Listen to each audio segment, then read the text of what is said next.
Hello everyone, welcome to Toyeen Talks. How you doing? Thank you for watching. Till I'll see you in my next video. Stay safe, stay blessed. I love you. Bye. Ọlọ́run àtúbọ̀ máa fún yín lókun àtagbára. Àmín Jésù. Few things. Mo ti wo ibi tẹ́ ti sọ̀rọ̀ Tọ́pẹ́ Àlàbí. BJ, Sherry, mo understand ibi tẹ́ ń come from, where you're coming from. The fact that, okay, loyalty plays a very big role in what Tọ́pẹ́ Àlàbí did. She gets, I'm a very big fan of her. But what she did is not right, honestly. No matter how much you want to play your loyalty, Sherry team Tọ́pẹ́ Àlàbí, wọ́n ṣe due diligence wọn, ẹ jẹ́ ká sọ tọrọ, ká wò from legal perspective, ká tó wá rò from the fact that tó bá pé bóyá Lizzy ń ṣèyàwó fọ́mọ ẹ̀ lánàá yẹn ni. Tí wọ́n sanwó fún Tọ́pẹ́ tó lóun mọ̀ pé Lizzy lòun débẹ̀ òun ò fẹ́ ṣe, would she have stopped, did what she did yesterday by not playing? Ẹ wò bẹ́ẹ̀. Okay, fair enough. Manager Lizzy or whoever to commission playing kò sọ fún, right? It's the duty of Tọ́pẹ́ Àlàbí's team to do their own due diligence by investigating níbo ni à ń lọ tá la fẹ́ lọ bá nínú contract tí wọ́n sign ṣé wọ́n kọ síbẹ̀ wípé tí ẹ láti declare celebrant for me to come and play. Ẹ dì mú bẹ́ẹ̀, ẹ wò bẹ́ẹ̀ BJ. Tó bá jẹ́ wípé wà nínú contract tí wọ́n sign wípé ẹni tó wá sanwó fún wa ká lọ play níbí kan o, we need to know ṣètìkẹ́ ẹ̀kọ́ tí mo sọ. Mo ń gbọ́ yín mà. Duty ẹni tó commission kìíní yẹn ni pé òkè kó declare pé ilé Lizzy lẹ lọ.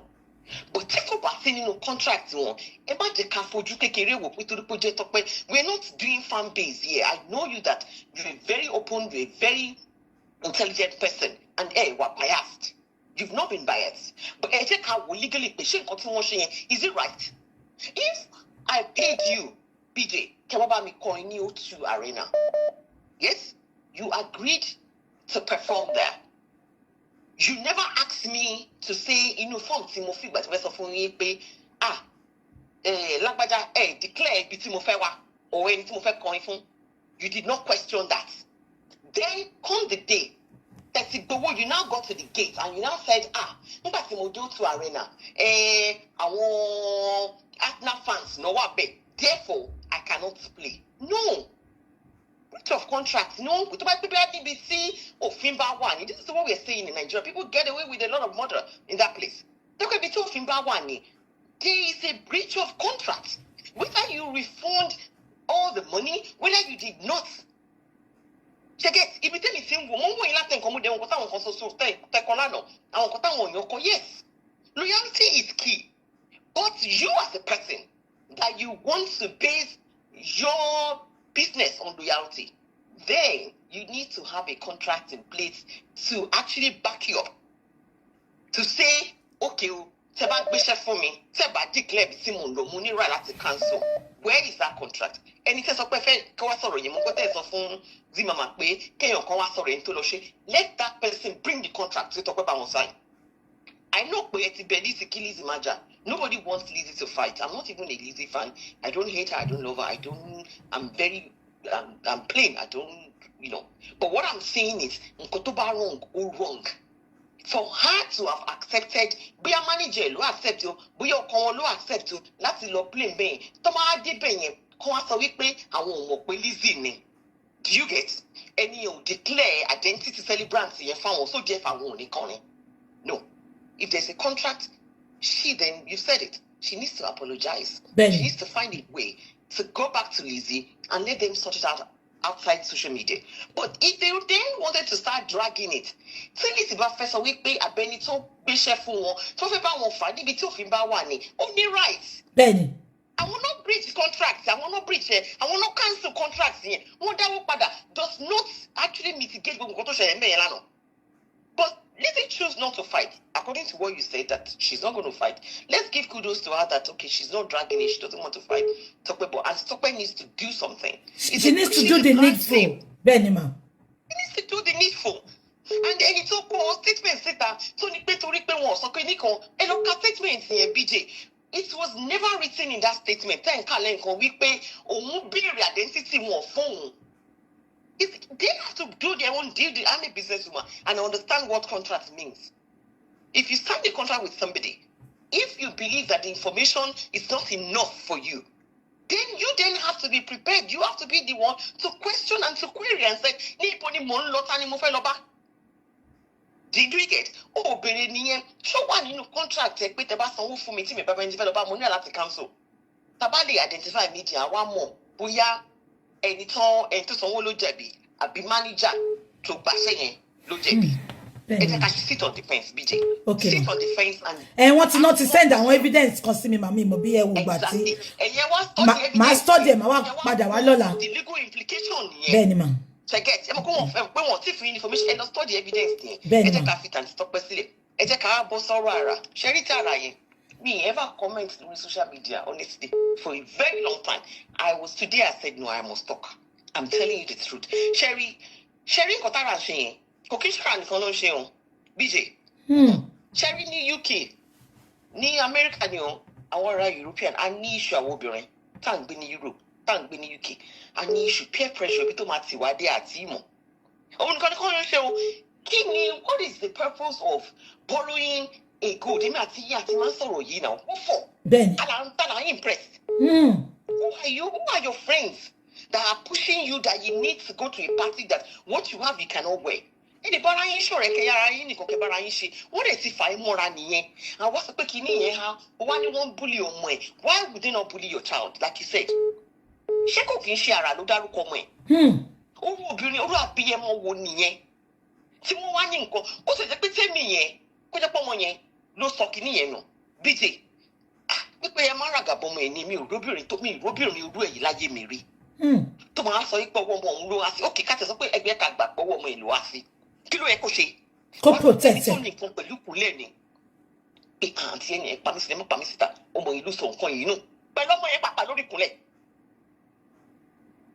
Tọmọ yẹn ní ọ̀dẹ̀ lè máa bẹ̀bẹ̀. But besides, ẹ rí pé kò sí, she's very incoherent. Pẹ̀lú gbogbo nǹkan tó ń sọ, gbogbo story tó ń sọ. I think she's so used to it. I believe that you make excuse fún her. Ó use mo. Gbọ́ láwọn tó pé wọlé ni èyàn kan ẹn tó sọ pọ́n sọ 9,000 fún yẹn. Bẹ́ẹ̀ ni mà. Ó ní severe mental health issue. Ṣé kìí sọ́tọ́ fún yín? Bẹ́ẹ̀ ni mà. Ó ní bipolar. Ó ti wá ní grandiose delusion la máa ń pè. Meaning kí nǹkan yẹn máa ṣèyàn kó dẹ̀ máa deny pé nǹkan kan ṣe wọn. Mẹ́wàá ń ṣe woman yẹn bó ṣe wà yẹn. Mẹ́wàá ń ṣe bó ṣe wà yẹn. Àwọn tó dẹ̀ sì ń ṣe wọ́n sì pọ̀ wo inbox yín máa kún. Èmi gan tí mo ṣe business deal èmi gan ti lẹ́ experience wọn rí. Wọ́n máa ń target yàn lórí social media. Ṣé kìí tuntun fún yẹn máa sọ fáwọn fans yín kí wọ́n lajú yín wọn sílẹ̀. They will target you on social media the moment they see that maybe they see what you wear, they see what you do, they will come and purposefully befriend them. They will befriend you because they want to scam you. Wọ́n máa gbé yín mọ́ra. Wọ́n máa lẹ́yìn àǹtí àwọn ọmọ yìí rí because it's all a lie. That woman was targeted. She's very, very clever. She's not stupid. She's very clever. My own target àwọn tó ń ṣe fún ni. Get what mo sọ. A gbé wọn mọ́ra, a befriend wọn. Tó bá befriend wọn tán, nǹkan tó fẹ́ gbà lọ́wọ́ wọn ló fẹ́ gbà lọ́wọ́ wọn. Àwa fi social media platform yẹn, a fi máa bully wọn, a fi máa harass wọn. Tó lọ́mọ̀ pé wọn ní bọ́tà, tó máa bọ́tà. Get what mo sọ yìí. Òun máa harass wọn. Bẹ́ẹ̀ni, wọ́n ní bó ṣe máa ń ṣe nìyẹn. Ó máa. It's not stupid. Bẹ́ẹ̀ni. If you look at pattern one nínú why, kò tẹ́mi ṣe bílí pé ó ní severe mental health issues nìyẹn. Mo bó ṣe sọ̀rọ̀, she kò ever acknowledge you pé òun wrong. At all. Pé kò sọ pé òun wrong ni. At all. Ṣé o normal? Kò sọ. Kò ever acknowledge you pé òun wrong. A dẹ̀ máa sọ̀rọ̀, a máa fún yín example, a máa sọ nǹkan bíi mẹ́rin within 10 seconds. Àwọn gbogbo nǹkan mẹ́rin yẹn kò dẹ̀ ní tally.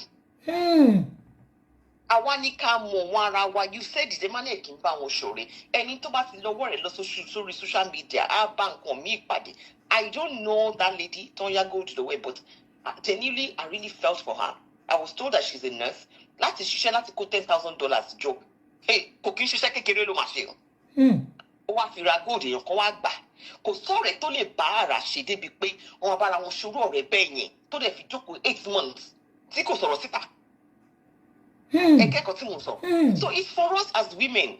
Ṣé mo tábà tí ń sọ̀rọ̀ tábà ń bára wì? Ẹ jẹ́ náà ká tó educate ara wa as obìnrin that we need to be focused. I'm not saying don't buy gold. I'm not saying don't wear gold. We all do. We all want to celebrate ourselves. But we are contented. Contentment. Borrowing for what? And I'm impressed. I need our lyric. It will be in it. Recently, that's what you're going to gold 13,500. BJ, could they someone? Hey.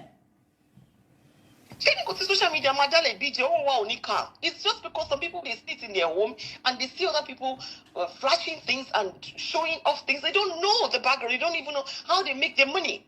But we have to choose. Where do you want to belong? Shape your shame or leba shakbon. Ntagbere baka to pe consume ina olufe wo. Wo? To ba like that show off pẹ̀lú costume, who cares?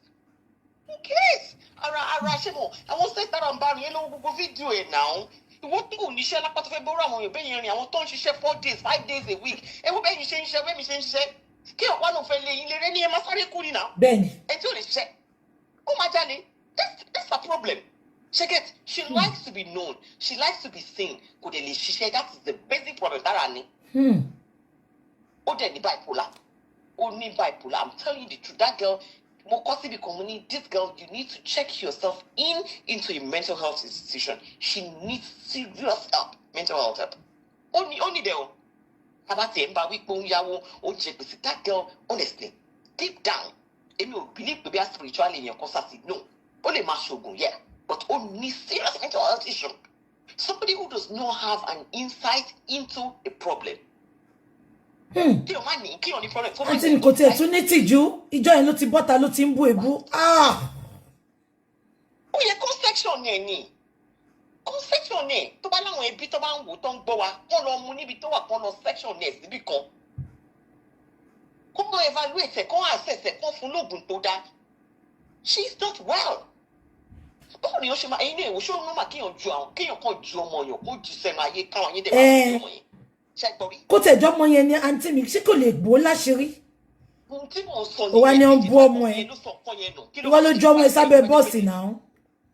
You can't. And you don't want them to bully your child. They will forever bully that girl. Kò dẹ̀ tí wàá bọ́ta dí sí ìnáà kó tún bẹ̀bẹ̀ kó ní ẹjọ́ ayé gbogbo ayé ẹjọ́ ìṣàánú mi o. Ọ̀rọ̀ tí mo sọ pé ọmọ yẹn wà lọ́wọ́ ẹ̀ kò sí lọ́wọ́ ẹ̀ mo pààrọ̀ ọmọ yẹn ni. Àná àǹtí mi. Ṣé o máa fi ẹmọ mi àṣẹ irú èmi àṣẹ? Trade fair ló ń polówó. Ìwọ fẹ́ make owó, ó dẹ̀ ń pa àwọn èèyàn lẹ́kún. Make it make sense. You said it. We have to sanitize our social cyberspace. What you're doing on our case, anybody, to one Kodragara will never blame them because she's a repetitive offender. No man repetitive offender. Or that's how she's a serial killer. She will do it again. She will do it and do it again because she could show any sign of remorseful. Tí o bá ṣe nǹkan tí o bá wà remorseful mi pé nìyẹn, ó máa offend until someday somebody do something to stop her. And I hope that lady to man bowa. I hope she will money come out before blog on my blog, but she needs to go through the law, appropriate law. Àǹtí mi èèyàn kan ti kọ nǹkan kan nípa law America síbẹ̀ ẹ̀ lẹ́ǹkan. Ó ní tó bá lọ fẹjọ́ sùn police wọn lọ court á ní kó san bó ṣe fẹ́ san. Ó lè bẹ̀rẹ̀ sọ pé òun máa san $20. But ẹ bá wo pattern ẹ̀. About class action, no matter phone, not just one person. Class action, me people go on to phone, come power. Okay. That's it. Then my show pattern. She I'm on documentary now. I want to make serial fraudster anymore. Then look, we're on Netflix now. Someone fraud. That's what you do. You have to let it go around. When you're to chef phone. So you know, anyone in Nigeria is Sophie now. What are you saying? One man call cyberspace. Kò ní débẹ̀ mọ́. Gbogbo tó lóhun ní yẹn wá bàjẹ́ fún. Ó ṣe yẹ kọ́kọ́ mú page ẹ̀ wálẹ̀. Mo mọ nǹkan tá ǹtí ẹni ọlá ń ṣe. Kọ́kọ́ mú page ẹ̀ wálẹ̀. Yes. Nǹkan tó yẹ kó ṣe nìyẹn kí gbogbo àwọn tó jẹ lówó kó sign petition. Number one, then kó ṣe class action, meaning it's a group of people. So we're saying that she's a repetitive offender. People are not safe. Cyberspace is not safe. Ẹ tún ọmọ nǹkan tó ṣe àǹtí mi. Àlóhun ló ń pe ọlọ́pàá, ó tún gbé evidence síta. Ó ń pa àwọn ọlọ́pàá pé wọ́n threaten òun, wọ́n ń bully òun. Ẹ lè imagine. Ọlọ́pàá wá sọ fún pé this is America, kó má worry. Okay. Ẹ tí ò ní ìwé àbí. Ṣé ní gbogbo nǹkan tó ń ṣe yẹn? Ẹ jẹ́ ká dákẹ́, à sọ̀rọ̀ rà behind the camera. Okay. Ẹ jẹ́ káwọn máa evidence wọn wá. Ẹ máa ṣiṣẹ́ yín lọ. But the major point is ẹ jẹ́ ká ní ìtẹ́lọ́rùn. Ẹ má jẹ́ kéèyàn kankan lé wa lé tí bá dáwọn tó ń tẹ̀lé yín tó ń gbó wa kéèyàn kankan má lè yín léré tẹ máa lọ jẹ jura yín lọ If you're working, save your money, invest your money, whether it's the gold, whether it's property, whatever you want to invest your money on. But it's a long money. Then, Why you need to be then, ma. Wow. Nice. Yes, ma. Bye, ma. Love you too, ma. Bye, ma. Bye, ma. Hello, ma. Hello. Hello, ma. Hello. Hello, ma. I'm going, ma. Okay. Hello, sir. Bẹ́ẹ̀ni, ma. Ẹ kò bá wa sọ̀rọ̀ sókè, ma. Okay. Ẹ mọ̀ nǹkan tó ṣẹlẹ̀. Sherry, màá kọ́kọ́ sọ̀rọ̀ lórí ti àràná. Ṣé ẹ̀ ń gbọ́ mi? Bẹ́ẹ̀ni, ma. Okay. Sherry, àrà. Ó ní nǹkan tó ń ṣe tí àwọn èèyàn ò mọ̀. Àwọn èèyàn tó jẹ́ pé tó wà gẹ́gẹ́ bí àrà. Ṣé ẹ̀ ń gbọ́ mi? Wọ́n pọ̀. Tí àwọn èèyàn tí wọ́n fúnra. Narcissist náà máa ń pèrú wọn. Kí náà pè, ma? Ẹ bá wa sọ̀rọ̀ sókè, ma. Narcissist ni àrà. Narcissist. Okay, narcissist. Okay, ma. Yes. Tẹ́lí irú àwọn èèyàn bẹ́ẹ̀ yẹn, wọn ò fi ọjọ́ kan ní ayọ̀ rí. Ṣé wá rí àwọn èèyàn tó bá ní ayọ̀ náà máa ń fẹ́ bá ṣe? Sọ̀rọ̀ mi yé yín. Á dẹ̀ ṣe nǹkan tó máa fi subject wọn sínú ìbànújẹ́. Ṣé mọ̀ pé ẹni tó láyọ̀ àtẹni tó láyọ̀, ṣé mọ̀ pé wọn ò lè jọ jẹ́ ọ̀rẹ́? Bẹ́ẹ̀ni, ma. Sọ̀rọ̀ mi yé yín. Bọ̀ ṣe rí àwọn tó yí òun ká, àwọn tó láyọ̀ ni kò dẹ̀ wà comfortable. Wọ́n gbọ́dọ̀ máa wà nínú pain tó ń wà ní. Tó yẹ yín. Ṣé rí emotional kìíní ẹ̀ bó ṣe wà yẹn ìṣirò tó bá pààyàn gbé ni. Kò láàánú. Wọ́n máa gbọ́ mi dáadáa. Sọ̀rọ̀ mi yé yín. Tó bá pa èèyàn, ó pa èèyàn gbé bó ṣe wà yẹn ní ara. Ó mọ̀ nǹkan tó máa ṣe. Tó bá pa èèyàn tó mọ̀ pé yẹ̀ tó ń dìídì fẹ́ ṣèkà fún ẹni. Tó bá pa tó máa bọ́ sí òògùn máa lóun ya wèrè ni. Sórí tẹ̀sán gbà bá máa kó gbogbo ẹ̀jọ́. Wọ́n á ní ẹni tó nọ́mọ̀ ò lè ṣerú ẹ̀. Wọ́n á ṣe kí ni? Wọ́n á section ẹ̀. Bọ̀tẹ́ni tó lọ ti lọ. Àbí kì í ṣe bẹ́ẹ̀. Tẹ̀lé ó ń bọ̀. Àwọn là ń jẹ́ ẹ̀gẹ́sẹ̀ rírú BJ sìn. Wọ́n láìsí àwọn èèyàn. Nípa irú àwọn èèyàn bí ara ṣẹ́rọ sára ara nìkan ló ń ṣe ni. Ṣẹ́rá wa ti ń ta góòdì 30 years ago. Àwa la decide pàwọ̀ ọ̀tà mọ́.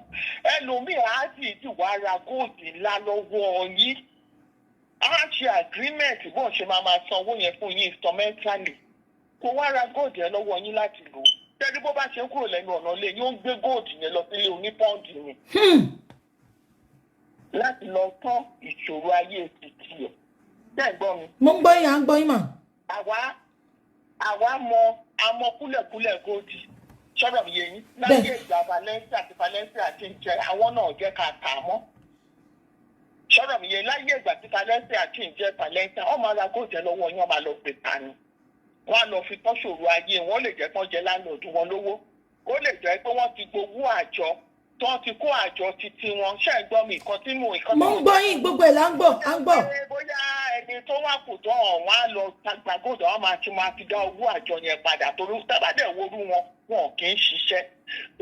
Ṣé wá rí góòdì, àwọn tó bá ní góòdì sínú ilé tó ń ra góòdì tó ń yẹ èèyàn ní góòdì gangan lórí wọn ò pé, mo sọ́rì láti sọ. Bẹ́ẹ̀ni. Orí wọn ò pé.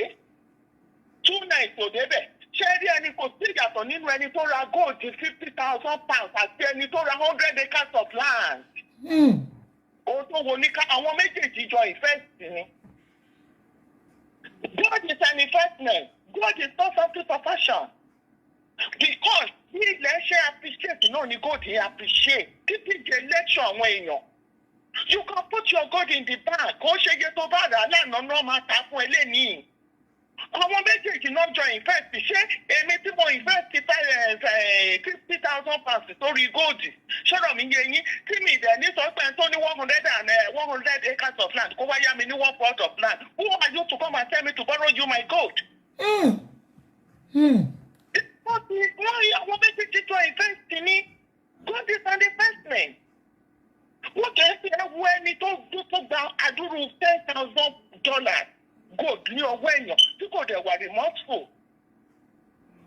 So that means she's been doing it for long. She deliberately deliberately ni mọ́mí wọ́n sọ pé 3 days after tó gba gold yẹn ó pe àǹtí Ẹniọlá pé kí ni what gold yẹn ó ti gbé gold yẹn lọ sí pawn shop. nǹkan tó ṣe gba gold yẹn intention ó fẹ́ ta ni ó kàn parọ́ pé òun fẹ́ wọ̀ lọ pàtí ni ó ti yé mi ó ti yé mi bí ó ti mú fọ́tò lọ fẹ́ni tó fẹ́ tà fún.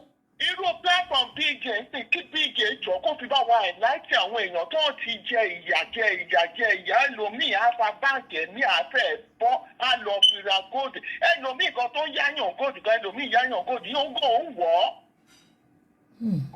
ó ra gold yẹn fún investment ní bọ́tà kí náà ti mo ti rí èèyàn níjà èèyàn ọ̀rẹ́ ẹ̀yà ní gold sọ̀rọ̀ mi yé yín bóyá ọ̀rẹ́ yẹn wá lọ sọ fún èèyàn kan pé ṣe bẹ́ẹ̀ pé mi mọ̀ nǹkan tó ṣàsọdébẹ̀ ẹlòmíì wá gẹ́tù nù pé ọ̀rẹ́ yẹn ló ní góòdù tó wọ̀ yẹn ẹni tó yá góòdù ẹ mọ̀ nǹkan tó sọ. ó nítorí pé ó lọ sọ fún àwọn èèyàn pé ó lọ sọ fẹ́yàn kan fún ìyá góòdù ẹ lọ́wọ́. òun ò ní sanwó bó ṣe máa ń ṣe nìyẹn. ó ní lórí góòdù ẹ náà ṣe máa pa sí ó náà ṣe máa pa sórí góòdù yẹn.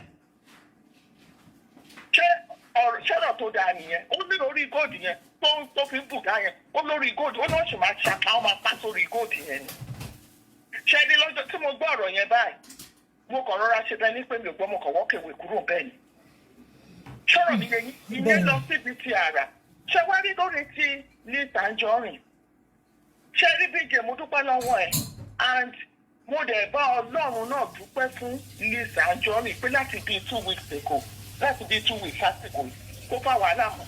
Ọlọ́run àwọn á fún Liz ní agbára láti má jẹ́ kó máa fa wàhálà mọ́. Àmín. Wọ́n fẹ́ bà ayé kẹ́yìn jẹ́ ni kò ṣùgbọ́n kò fura. Bẹ́ẹ̀ni. Tẹ́lí ní ọjọ́ tí Liz ní ànáùsì, mo wà lórí iṣẹ́ ẹ̀ lọ́jọ́ tó ní welcome to Saga. Olópin ayé fẹ́ dé bá gẹ̀ẹ́ni. Mo ní welcome to Kini. Welcome to Saga. Ìsìbò nínú ṣọ́ọ̀bù ẹ̀ tó ti ń jó tó ti ń tajà ẹ̀. Mo wá dúró, mo ní welcome to Saga. Àtọ́jọ́ ẹ̀ ni mo ti mọ̀ pé gẹ́ẹ̀ yẹn ó ti ṣí ẹsẹ̀ gbé. Ṣọ́nà mi yé yín kò bá má wọnú Saga rárá kò bá kàn rọra fẹ́ ọkọ tó fẹ́ kó dẹ̀ ṣe kíni kó máa ta tiẹ̀ lọ torí pé kíni ṣẹ́rí ẹ̀ tó bá lógo fún nìkan ńlá dání kò ń rìn níbi ìdọ̀tí tó bá dẹ̀ ṣe ní pé tó bá rìn níbi ìdọ̀tí sábà pàtẹ́rọ̀ fọ́ bá pàṣẹ lára ṣe ni kó rọra wá pure water kó fi ṣọ̀dá ní kó dẹ̀ máa bá tiẹ̀ lọ torí àwọn tó rò fún un bá tò tó fẹ́ bá ṣe Saga yẹn wọ́n máa make sure kan fẹ́ báyé ọ̀tá ẹ̀jẹ̀ kí náà pé kí díje wá máa bá wa sọ tó bá lè bá wa sọ fún ṣọ́rọ̀ mi yé yín pé sórí bó ṣe ń lọ yẹn tí ò ń ṣe Saga mọ́ yẹn inú mi dùn gbà tí mo gbọ́ statement lánàá pẹ̀lú ti Tọ́pẹ́ Àlàbí ṣọ́rọ̀ mi yé yín kó fi Tọ́pẹ́ Àlàbí ilẹ̀ bóyá Tọ́pẹ́ Àlàbí apologize o bóyá kò apologize o kó fi Tọ́pẹ́ Àlàbí ilẹ̀ kò lọ́hùn-ún ìdájọ́ Ọlọ́run ó máa ń pẹ́ o ṣùgbọ́n òun ló dáa jù. òun ló dáa jù bẹ́ẹ̀ ni mà Ọlọ́run á dà. ṣebí Tọ́pẹ́ Àlàbí ṣẹ̀yẹ fọ́mọ lẹ́nu ọjọ́ mẹ́ta. àbí Tọ́pẹ́ náà bímọ obìnrin òun náà ni mo sọ. ṣebí Tọ́pẹ́ Àlàbí ṣe bó ṣe ìyàwó fọ́mọ lẹ́nu ọjọ́ mẹ́ta ẹ̀ àbí kì í ṣe bẹ́ẹ̀. bẹ́ẹ̀ni. ọjọ́ tó bá bí èèyàn ìyẹn obìnrin ọjọ́ tí èèyàn ṣèyàwó ọjọ́ tí èèyàn bímọ ọjọ́ tí èèyàn fọmọ fọ́kọ ọjọ́ tí èèyàn fàyà fọ́mọ ọjọ́ tí èèyàn kú nǹkan tí obìnrin àti ọkùnrin ká wálé ayé wá ṣe nìyẹn ìkan nínú ẹ̀ ní Liz Anjorin ṣe lánàá yẹn ṣùgbọ́n tí Tọ́pẹ́ Àlàbí tó fi ṣe kíni tó fi ṣẹ̀ sí àgbáyé tó bá jẹ́ pé lọ́jọ́ tóun náà fọmọ kọ̀ọ̀kan ṣé ó lè gbà kéèyàn kan fóun ṣẹ̀ sí àgbáyé bó ṣe fọmọ yẹn ṣẹ̀ sí àgbáyé lánàá tó lè gbà kò lè gbà náà tẹ́ bá fi yamọ lòun náà ó yẹ kó ṣe kí ni wọn bá pé o ti gbowó ṣé kò mọ̀ pé nísìnyí ní legal path láti bá àǹfà bó ṣe wà yẹn ni because nísìnyí lè sue ẹ̀ for spoiling her day nísìnyí kan sue her in her own compound in Liz's compound you came there tó bá tẹ̀ jẹ́ pé kò wá tó dúró sọ̀rùn láyé ẹ̀ lọ́hùn màá ní lígbọ́ you came to her compound. Kámẹ́rà rẹ̀ gbé kinní yẹn ṣe ń gbọ́ mi kámẹ́rà gbé ó gbé yí pé yes òun kì í dìwà disgrace bẹ́ẹ̀ yẹn ni. Lísì lẹ́jọ́ láti bá a ṣe bọ́ tó bá jẹ́ mi ni Lísì yìí ní ṣe kankan. Nǹkan tí Lísì sì mẹ́ẹ̀tẹ́nì yẹn pé sísà òní òun ni kó máa mẹ́ẹ̀tẹ́nì lọ kó jẹ́ kí Ọlọ́run kó ṣe kíni. Kò pé Yínká Aláṣeyọrí ìgbà tí ṣé ẹ̀yin gbọ́ ibi tí Yínká Aláṣeyọrí ti fẹnu ara ẹ̀ bú nígbà tí Yínká Aláṣeyọrí tó tẹ̀lẹ̀ lẹ́yìn rírí the same thing èdè tí Lizzy pé yẹn èdè yẹn náà ní Yínká láti rọ wípé pé kọ́ jọ́ torí Ọlọ́run kọ́ fi wọ́n lẹ̀ má mi ò ní wọ́n èèyàn kì í mọ̀ rí kó rí má jì ikọ̀ tó péré tó jáde lẹ́nu Yínká sí nìyẹn Yínká ò sọ pé báyìí ni kò rí báyìí ni kò rí báyìí ni kò rí ikọ̀ tí ó ń mẹ̀sẹ̀ yẹn ni kó máa mẹ̀sẹ̀ yìí lọ. ṣé wá rí bọ̀bọ̀ gangan tó wà láàrin Lizzy àti Tọ́pẹ́ Àlàbí kí Lizzy ṣọ́ra fún bọ̀bọ̀ yẹn torí pé kí ni tí bọ̀bọ̀ yẹn bá jẹ́ ẹni tó ń bu àṣírí ẹ̀dá ni nígbà tí kinní yẹn ti ń rú ló ti yẹ kó ti kú. ó ti jẹ́ kó ti pa live video mi ìmọ̀ kan tó ṣe fi live video yẹn sílẹ̀.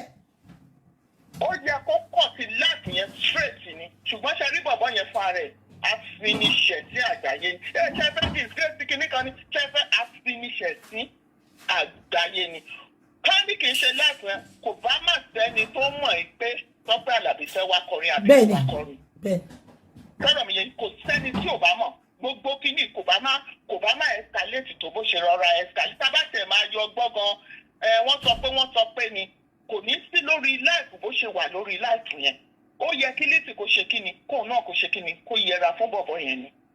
à ń ṣe rí Tọ́pẹ́ Àlàbí ṣe rí ẹni tó bá ti ní ògo ó gbọ́dọ̀ máa ṣọ́ ara ẹ tó bá tiẹ̀ wá pè ẹ́ níbi tó wà yẹn ó yẹ kó sọ fún ẹ pé ẹ má bínú bí pípè ó ti léètì tí bá tẹ̀ fẹ́ lo 30 minutes. àní tó pe Tọ́pẹ́ yẹn sẹ́ lọ́jọ́ nǹkan ẹ̀yẹ ẹ̀ báyé ṣe máa ba nǹkan ẹ̀yẹ ẹ̀ jẹ́ nìyẹn. sọ́kàn mi yẹn ó yẹ kó wá bí ọpọlọ sí pé ẹ̀kẹ́ ẹ̀ mọ̀ nǹkan tó ṣẹlẹ̀ kì í ní ìsìn ó ti dẹ́gun ó ti há mi lọ́fun o tí bá fẹ́ lo 30 minutes ẹ jẹ́ nǹkan lo 10 minutes ẹ jẹ́ kúrò bẹ́ẹ̀ kì í ní ó máa mú ìsọlẹ́nu ó máa mú dání wá ẹ kò jẹ́ ṣe nǹkan tí mo fẹ́ ṣe kẹjẹ́ kí n máa lọ.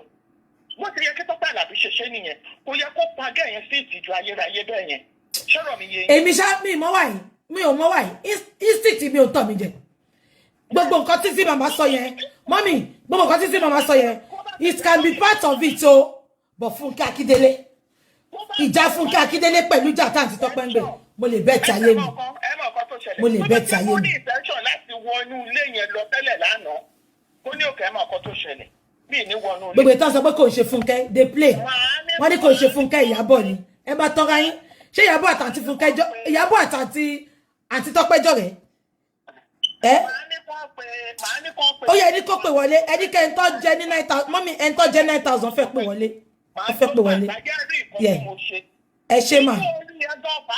ó lè kọ orin pólítì kí ó bẹ̀ sunkún níbi tó wà yẹn kí ìrònú kù wà dáadáa ta. yẹ tó bá jẹ́ pé òdìdí ó fẹ́ ṣe dáadáa ó lè kọ orin pólítì débi pé kò ní máa gbà. they have issue mọ́mí ẹ ní sùúrù èèyàn kan sọ pé Fúnkẹ́ àti Lizzy ò ní issue wọ́n ní issue ẹ ní sùúrù mọ́mí ẹ rántí ìgbà tí Lizzy kí Fúnkẹ́ ìgbà tó bíi 2-3 years ago Lizzy kí Fúnkẹ́ ò reply. ẹ̀ló ṣẹ́ni bóyá Fúnkẹ́ àti Lizzy bóyá wọ́n ní issue o bóyá wọn ò ní issue o nǹkan tí Tọ́pẹ́ Àlàbí wá ṣe lánàá yẹn kọ́ tó wá ṣe láyé ọjọ́ bẹ́ẹ̀dẹ̀ gẹ́ yẹn òun kọ́ ló máa sọ̀fù issue tó wà láàrin